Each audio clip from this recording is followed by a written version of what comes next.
Sug'urtani turlari juda ham ko'p. Ulardan bittasi sayohatchilarning sug'urtasi.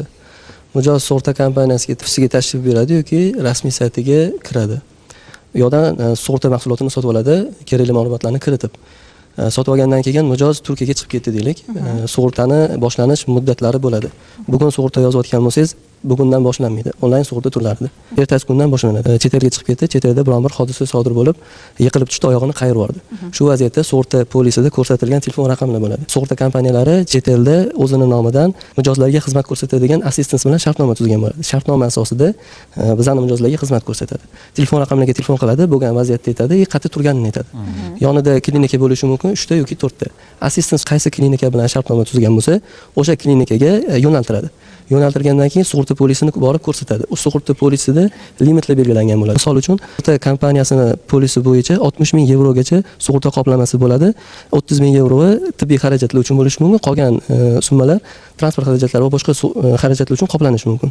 Ambulator xizmatlaridan foydalanadi. Shifokor tashxislariga ko'ra muolajani oladi. Muolajani olgandan keyin tekinga tushadi bu narsa. Mijoz pul to'lamaydi. Assistens kompaniyasi tomonidan qoplanadi. Assistens kompaniyasi bizga ma'lum bir vaqtda mana bu sizning mijozingiz bizga murojaat qildi, menimcha narx bo'ldi deb aytishadi. Mijoz bu yerda sarson sargardon bo'lmaydi. Yana bitta narsani inobatga olish kerak. Assistens kompaniyasi juda ham yaxshi ishlaydigan, ishini ustalari bo'lgan shifoxonalar bilan shartnoma asosida ishlaydi. Siz aytayotgan sug'urtalash hozir kunda biror bir chet elga sayohatga chiqayotgan yurtdoshlarimizga qancha qiymatda xarajat qoplanadi? Bizning tomonimizdanmi yoki ular tomonidanmi? Mijozlar tomonidan. Mijozlar tomonidan bizga aytadi, qaysi kuni chiqib ketadi O'zbekistondan, qaysi kuni O'zbekistonga qaytadi. Vaqtiga bog'liq. Ma'lum bir summani chiqarish uchun mijoz bizga aytish kerak bo'ladi. Qaysi davlatga ketayotgani, qachon ketayotgani, qaysi muddatga ketayotgani, nima maqsadda ketayotgani ma'lumotlarni aytadi. Shunga asosan biz narx chiqarib beramiz. Demak, sug'urtalash jarayonida mana shu shaxsning salomatligi ham inobatga olinadi. Ko'rikdan o'tkaziladimi? Sug'urta shartnomasini rasmiylashtirayotgan paytda ommaviy oferta bor.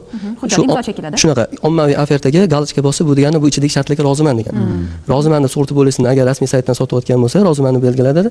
U degani o'sha ichidagi shartlarga roziman degan. Yoki sug'urta kompaniyasiga kelganda sug'urta xodimi unga tushuntiradi. Mana bu vaziyatlarda sug'urta pul to'laymiz, mana bu vaziyatlarda pul to'lamaymiz deb tushuntiradi. Ziyorat sug'urtasi, o'sha sayohat sug'urtasi qancha turadi narxi? Misol uchun Dubayga ketmoqchi bo'ladigan bo'lsangiz, sug'urta kompaniyasi 35 ming yevroga sug'urta himoyasini oladigan bo'lsa, o'rtacha narxi 100 mingdan 150 ming so'mgacha chiqadi. Bular majburiymi yo ixtiyoriymi? Ixtiyoriy ravishda tuziladi bular. Yana bitta qo'shimcha sifatida aytib ketishimiz mumkin. Agar assistens xizmatlaridan foydalanish imkoniyati mavjud bo'lmasa, shifoxonaga murojaat qilgandan keyin unga anketa ochiladi. Shifokor tashxis qo'yib beradi. Bundan tashqari nima holat bo'lganiga qarab analiz javoblari bo'ladi. Ketkizgan rasxodini cheki bo'ladi. Hamma ma'lumotlarni o'zi bilan oladi. O'zbekistonga kelib qo'ygandan keyin har bitta ommaviy ofertada ixtiyoriy sug'urta bo'lgani uchun har xil belgilangan bo'ladi. 30 kun o'rtacha 30 kun ichida sug'urta kompaniyasiga, O'zbekistonga qo'ygandan keyin sug'urta kompaniyasiga yozma ravishda murojaat qiladi. Mana shunaqa holat bo'ldi. Men chet eldaligimda mana sug'urta qoplamasini to'lashingiz uchun mana bu hujjatlarni bizga ariza beradi. Arizaga asosan biz ko'rib chiqamiz.